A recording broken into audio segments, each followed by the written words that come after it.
오늘 말씀의 제목은 진짜 은혜는 다른 사람의 필요를 보게 한다라는 제목으로 하나님 말씀 전하겠습니다. 독일에 발터 베냐민이라고 하는 철학자가 있습니다.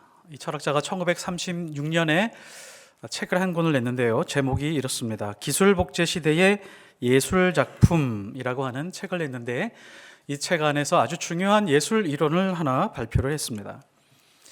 당시에 가장 뛰어난 과학기술이 나오고 있었는데요.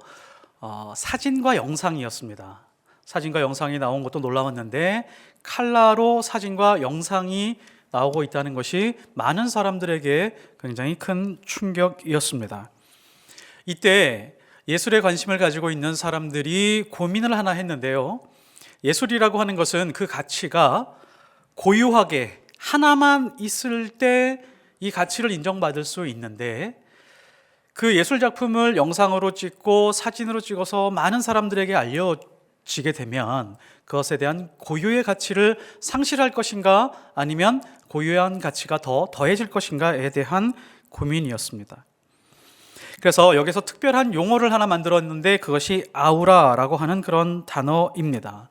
이 아우라라고 하는 뜻은 무엇이냐면 수많은 복제품들에서 느낄 수 없는 원작에서만 느낄 수 있는 아주 특별한 느낌, 이것을 아우라라고 지칭했습니다. 그래서 그 이후에 많은 사람들이, 전 세계의 많은 사람들이 이 아우라라고 하는 용어를 많이 쓰고 있고 지금도 종종 쓰고 있습니다. 이슬람이 주는 아우라가 있습니다. 이슬람에게 느껴지는 공통적인 느낌과 아우라들이 있죠. 그리고 불교가 드러내고 있는 그런 아우라들이 있습니다. 인도에 가보신 분들은 알겠지만 그 힌두교가 주는 아주 독특한 아우라가 있습니다. 압도적인 그런 아우라가 있습니다. 자, 그러면 기독교는 어떤가요? 기독교가 주는 생명력, 원본에서 느낄 수 있는 그런 놀라운 그 생명력을 우리가 느끼게 할 수 있는지, 우리는 또한 느끼고 있는지, 교회도 마찬가지죠. 교회라고 하는 이 이미지, 교회를 통해서 우리가 느끼고 있고 다른 사람들이 느끼고 있는 그 원본에서만 느낄 수 있는 그런 아주 특별한 느낌을 우리가 주고 있는지 혹은 받고 있는지 한번 살펴봐야 될 것입니다. 사도행전은 교회의 원본입니다. 교회의 원작입니다. 특별히 2장 말씀에 42절에서부터 47절까지 나오고 있는 그 부분, 그리고 오늘 32절에서부터 35절까지 나오고 있는 이것이 바로 교회의 원작이고 원본입니다. 그러니까 세상에 있는 많은 교회들이 이 원본하고 멀어지면 멀어질수록 그 교회는 생명력을 잃어갈 뿐만이 아니라 그 교회를 다니고 있는 사람들의 힘도 잃어가고 또한 세상 사람들도 손가락질하게 되어 있습니다. 그리고 동시에 세상 사람들도 죽어가게 되어 있습니다.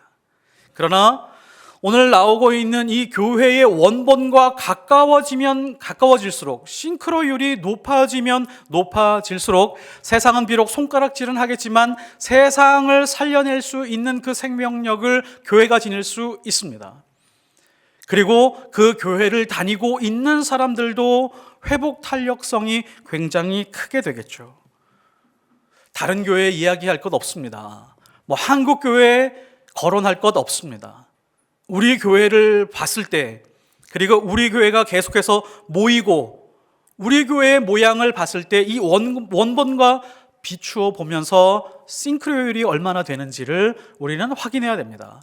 만일에 우리 교회가 원본과 멀어져 있다면 우리는 애통해야 됩니다. 갈증을 느껴야 됩니다. 목마름을 느껴야 됩니다. 하나님, 교회의 원본과 같아질 수 있는 우리 포이에마 되게 하여 주옵소서라고 기도할 수 있어야 됩니다. 오늘 말씀에서 교회의 원본이 가지고 있는 아우라, 이것을 세 가지로 우리에게 알려주고 있습니다. 첫 번째는 교회는 은혜의 크기가 증언할 수 있다라고 말하고 있습니다. 우리는 이거 분명하게 정리하고 넘어가야 됩니다. 성경에서 말하고 있는 이 교회를 살펴보고 있는데 예쁘게 잘 갖추어진 건물에 대해서 혹은 실내 장식에 대해서 전혀 말하지 않습니다. 예배 인원이 얼마나 되는지 그 교세에 대해서 설명할 생각이 조금도 없습니다. 교인 수가 많아지면 자연히 조직을 만들어 가야죠. 사도행전도 사람이 많아지게 되니까 조직을 갖추어져 가는 것을 우리에게 보여주고 있습니다. 그러나 아주 치밀한 조직으로 갖춰져 있지 않습니다. 느슨한 조직으로 만들어가고 있습니다. 교회의 외양은 허름하고 느슨한 조직 안에서 적은 수의 모임일지라도 지금 이 모임을 가지고 있는 성도들의 모습을 아주 분명하게 설명하고 있는 부분이 있는데, 그게 바로 이 사람들이 큰 은혜를 받아라고 하는 표현입니다. 그러니까 교회라고 하는 곳은 은혜의 크기만큼 일하는 곳이다 라고 하는 것을 우리에게 드러내고 있습니다. 이것이 바로 교회의 원본입니다. 그리고 중요한 것은 이 모임의 주체가 누구인지를 오늘 말씀이 드러내고 있다는 것입니다. 이 교회의 인원, 건물에 대해서 말하고 있지는 않지만 주체가 누구인지에 대해서 가장 먼저 말하고 있습니다. 주체가 누굴까요? 사도들일까요? 아닙니다. 사도들을 주체로 삼지 않고 있다는 것이 놀랍습니다. 주체가 바로 믿는 무리입니다. 그러니까 큰 은혜를 받고 행동하고 있는 그 사람들, 32절에 믿는 무리가 라고 설명하면서 이 교회를 설명하기 시작을 합니다. 이 믿는 무리가 누구인지 다시 한번 정리하고 넘어갈 필요가 있습니다. 이 믿는 무리는 앞선 구절들에서 설명하고 있었는데, 믿는 무리들은 모여서 기도하는 사람들이었습니다. 무엇으로 기도했냐면 말씀으로 기도하는 사람들이었습니다. 세상과 싸움을 하고 있었지만 세상을 물리치기 위한 기도를 하지 않고 있었습니다. 하나님, 물질을 채워주십시오, 치유해 주십시오 라고 하는 기도하지 않았습니다. 말씀 붙들고 깊이 기도하는 중에 하나님의 사랑으로 진동하여 하나님의 마음으로 공명한 사람들이었습니다. 하나님의 마음으로 공명하게 되니까 필연적으로 드러나는 것이 무엇이냐면 하나님 앞에 간절히 기도하죠. 하나님, 하나님의 말씀을 담대하게 전하게 하여 주옵소서라고 하는 기도로 결론이 납니다. 그리고 기도가 끝난 다음에 세상에 나가서 말씀을 증거하기 시작을 합니다. 이 사람들이 바로 믿는 무리입니다. 자, 그렇다면 우리가 주체일 것으로 알고 있었던 사도들은 어떤 일을 하고 있나요? 사도들이 정치가들에 대해서 비방하거나 정치가들에서 비난하는 설교하지 않습니다. 로마의 통치권, 그들의 악한 모습을 낱낱이 드러내는 일에 시간을 낭비하지 않습니다. 그리고 종교가들, 바리새인들, 사두개인들, 지금 권력과 종교를 장악하고 있는 그 사람들의 부패에 대해서 설명하려고 하지 않습니다. 그리고 심지어 사도들이 이런 걸 가르치지 않습니다. 여러분 물건을 다 모으십시오. 그리고 서로 통용하십시오. 재산을 가져오십시오. 그 재산을 다 바치면 우리가 가난하지 않기 위해서 다 나누겠습니다. 이런 거 설교하지 않았습니다. 뭐 했죠?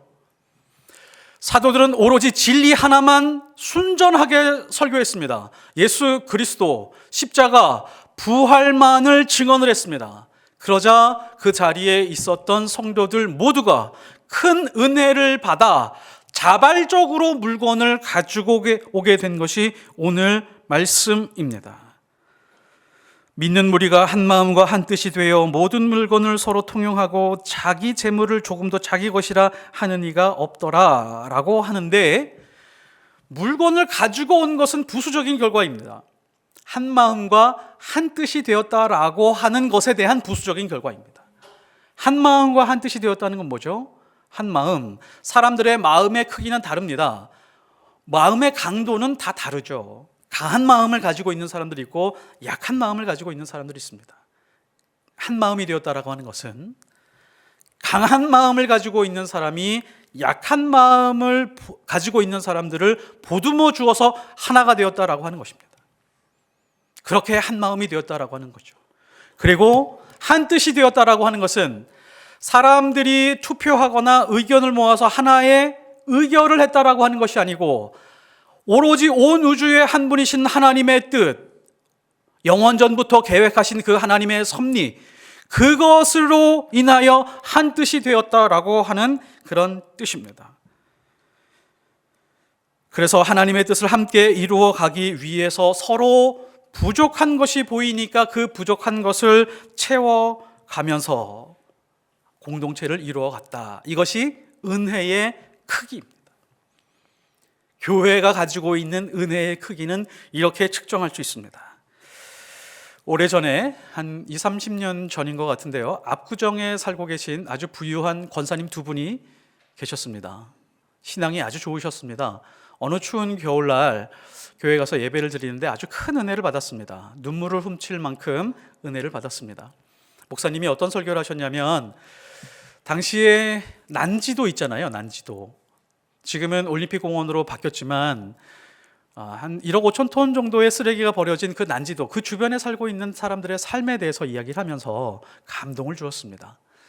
그래서 이 두 권사님이 눈물을 훔치면서 예배가 끝나서 나왔는데, 한 권사님은 주차장에 가셔서 자기 운전기사에게 삿대질을 하면서 소리를 질렀습니다.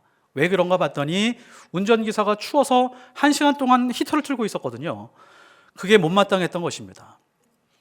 한 권사님은 자기가 지금까지 부유하게만 살아온 것이 너무 마음에 큰 부담이 있었습니다. 그래서 운전기사를 집으로 보냈습니다. 나 혼자 걸어가겠다라고 하면서 천천히 걸어갔습니다. 걸어가다가 보니까 어떤 거린이 구걸을 하고 있었는데 너무 마음이 안타까워서 자기가 입고 있었던 밍크코트를 벗어서 입혀주었습니다. 은혜가 무엇일까요? 은혜는 내 안에 고이는 것이 아니고 밖으로 흐르는 것입니다. 은혜는 감동이 아니라 누군가의 필요가 보이고 그 필요를 채워주는 행동입니다. 진짜 교회는 이런 은혜의 크기가 있을 때 우리는 그 교회를 통해서 생명력을 경험하게 되고 하나님이 살아계심을 느낄 수 있습니다. 두 번째, 교회는 가난한 사람이 없는 곳입니다. 34절을 보면, 그 중에 가난한 사람이 없으니 이는 밭과 집이 있는 자는 팔아 그 판 것의 값을 가져다가 사도들의 발 앞에 두매. 믿는 사람들 중에 가난한 자들이 없었다. 자, 이 말씀의 뜻이 모두가 부자가 되었다라고 하는 그런 뜻일까요? 아니요, 그렇지 않습니다. 물론 서로에게 물건을 나누어줬기 때문에 부족한 것들이 채워진 것은 확실한 것 같습니다. 어떤 사람들이 모이는 공동체를 보면 사실은 부자들은 소수입니다. 어느 나라든지 부자는 소수죠. 그리고 중산층 어느 정도가 있고 가난한 사람들이 비율로 있습니다. 자, 그러면 그 사람들이 한 마음 한 뜻이 되어 자신들의 밭과 재산을 다 팔아서 다 모은 다음에 사도들이 n분의 1로 나눴어요. 그렇다고 한들 거기에 모여있는 모든 사람들이 부자가 되었을까요? 가난에서 벗어났을까요? 그렇지 않습니다. 일시적으로 어려움은 해소될 수 있지만 밭과 재물이 항상 있는 것이 아니기 때문에 이미 다 팔아버렸기 때문에 1년, 2년 지나고 나면 또 원상복귀 될 수 있습니다. 자, 그러면 가난한 사람이 없었다라고 하는 뜻은 무엇일까요? 가난한 사람이 없었다.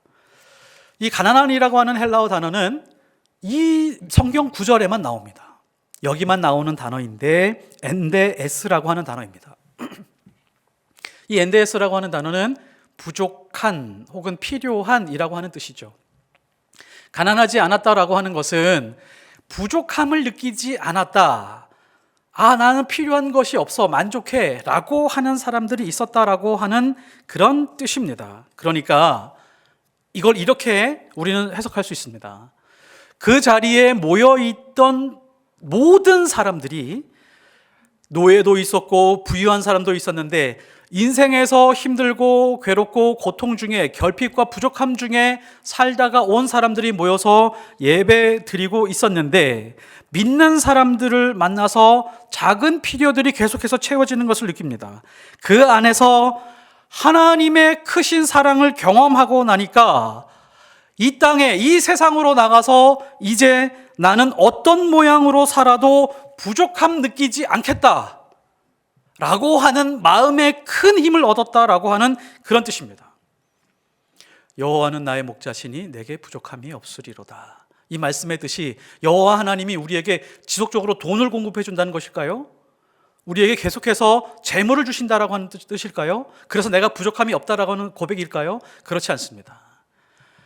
하나님이 이 세상에서 마치 이 땅에 한 사람만 존재하는 것처럼 나를 사랑하신다라고 하는 그 사랑의 크기 때문에 내가 이 땅에서 가난하고 부족하고 결핍이 있다라고 할지라도 살아갈 힘을 충만하게 느끼는 것, 이것이 바로 여호와 하나님이 나의 목자가 되신 것입니다. 그것을 느끼는 것입니다. 여기에 있는 모임에 가지고 있는 사람들도 똑같이 느꼈습니다. 여호와 하나님이 나의 목자시구나. 모여서 기도할 때마다 오시는 성령의 충만함을 경험하고 있었습니다. 그리고 예수 그리스도를 두 눈으로 목격했습니다. 어떻게 보았을까요? 예수님은 부활하셨는데 어떻게 보았을까요? 서로의 모습 속에서 예수의 모습을 보게 된 것입니다. 그래서 부족함을 못 느낀 것이죠.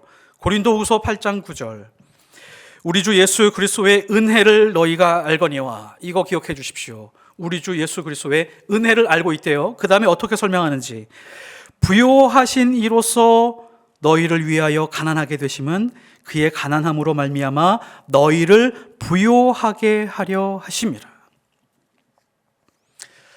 죽음의 위치에 있는 사람들, 이제 죽어가는 사람들의 그 안타까운 인생을 바라보고 예수님이 죽음의 자리에 오셔서, 가난한 자리에 오셔서 우리를 부요케 하셨다. 자신의 생명을 죽음의 자리에 두셨다. 이 자체가 은혜라는 것입니다. 하나님이, 예수님이 우리에게 은혜를 베푸시는 방식이 뭐냐면, 예수님이 가난한 자리로 가셔서 다른 사람에게 부요함을 느끼게 해주는 것, 부요함을 획득하게 해주는 것, 이것이 은혜라고 하는 행동이었습니다. 그러므로 진짜 은혜는 누군가의 부요함을 위해서 내가 조금이라도 가난한 자의 위치로 가는 삶의 행동을 말합니다. 세 번째, 교회는 각 사람의 필요를 따라 나누는 사람들의 모임입니다.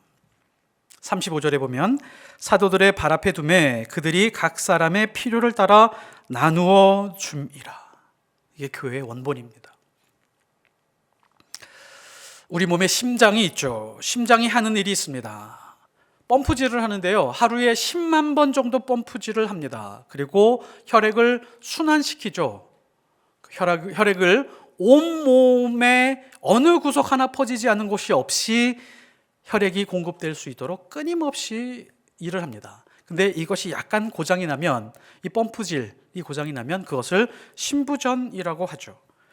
심장에서 피를 제대로 나누어 주지 않으면 몸은 죽게 되어 있습니다. 하나님은 교회 안에 있는 사람들의 필요만 채우라고 교회를 세우지 않으셨습니다. 교회가 자기 성도들의 필요만 채우게 된다면 심장 안에만 피를 가두어 놓고 아무 일도 하지 않는 것과 똑같습니다. 하나님은요, 교회를 세상의 심장으로 세우셨습니다. 만일에 심장이 제대로 움직이지 않으면 심장도 죽고 세상도 죽습니다. 하나님은 교회를 세상의 심장으로 삼으셨습니다. 세상의 모든 인생에게 가장 필요한 것이 있다. 그것은 물질이 아니다. 성공이 아니다. 치유되는 것 아니다. 생명이다. 레위기 17장 11절, 육체의 생명은 피에 있습니다. 내가 이 피를 너희에게 주어 제단에 뿌려 너희의 생명을 위하여 속죄하게 하였나니 생명이 피에 있으므로. 생명은 피에 있습니다. 예수 그리스도의 피에 있습니다. 사도행전의 교회는 먼저 예수 그리스도의 피로 인해서 얻었었던 그 놀라운 은혜, 그 은혜를 가지고 서로의 필요를 채웠습니다. 그리고 절대로 거기에서 멈추지 않았습니다. 우리 교인들의 필요를 완벽하게 100% 채우고 난 다음에 세상의 필요를 위해서 나가지 않았습니다. 우리 교회의 필요를 채우며 동시에 세상에 나가서 세상의 필요를 채우는데 온 힘을 다하기 위해 흩어졌습니다. 교회가 아니면 세상의 어떠한 기관과 단체와 사람이라고 할지라도 예수 그리스도의 피를 공급할 수 있는 곳이 단 한 곳도, 단 한 명도 없기 때문에 교회는 예수 그리스도의 피, 예수 그리스도의 심장의 혈액이 되어 세상의 끝까지 가게 되었던 것입니다. 믿음의 사람들이 예수 그리스도의 피를 공급해주면 세상은 살 수 있지만 공급하지 않으면 세상은 죽습니다. 그래서 땅 끝까지 가서 복음을 증거하라고 우리에게 명령하셨던 것입니다. 땅끝이 어디죠? 땅끝은 죽어가는 사람들이 있는 그 자리가 바로 땅끝입니다. 예수 그리스도의 피가 전달되지 않는 곳, 그 땅끝에 대한 부담을 가지고 있는 곳, 그것이 교회입니다. 각 사람의 인생이 가장 필요로 하는 것이 예수입니다. 예수가 없으면 이 땅에서 아무리 잘 살고 아무리 건강한다라고 할지라도 그 삶 자체가 지옥이고 그 사람의 인생의 끝은 지옥의 입구가 될 것입니다. 우리는 하나님의 아픔으로 세상의 필요를 볼 수 있어야 되고 그 필요를 공급할 수 있어야 됩니다. 이것이 세상에서 한 사람의 인생이 가질 수 있는 가장 위대한 사명입니다. 말씀의 결론을 맺겠습니다. 저와 여러분 그리고 우리 각자는 성경에 나와 있는 이 교회의 원본을 추구하고 있는지 되돌아봐야 됩니다. 성경에 나와 있는 원본의 모습을 가지고 있는 그리스도인들의 모습에 대하여 우리는 끊임없이 노력하고 기도해야 됩니다. 지금 성경에 믿는 무리들이 나오고 있는데요, 이 믿는 무리들과 같은 생각, 같은 마음, 같은 방향으로 가고 있고 같은 삶을 살아가고 있는지 우리가 이것을 말씀으로 비추어 봐야 됩니다. 그래야 진짜 포이에마 될 수 있습니다. 만일 우리 교회가 잔치를 베풀려고 한다면 다시 그 은혜를 되갚을 수 없는 사람들을 초청해서 그 사람들에게 잔치를 베풀어 주어야 됩니다. 예수님이 그렇게 말씀하셨기 때문입니다. 누가복음 16장 13절, 잔치를 베풀거든 차라리 가난한 자들과 몸 불편한 자들과 저는 자들과 맹인들을 청하라. 우리 교회도 시각장애인이 왔으면 좋겠습니다. 자기의 물질적인 힘, 육체적인 힘을 가지고 자기가 받은 은혜를 되갚을 수 없는 그 사람들을 초청해서 위로하고 잔치를 베풀 수 있는 그런 교회여야 교회의 원본을 지킬 수 있습니다. 그리고 또한 생명을 전하는 교회가 되어야 됩니다. 좋은 화장품 있으면, 좋은 화장품 싸게 파는 곳이 있으면 엄마들 서로 카톡을 주고받으면서 어디 가면 좋은 화장품 싸게 살 수 있다라고 복음을 전해줍니다.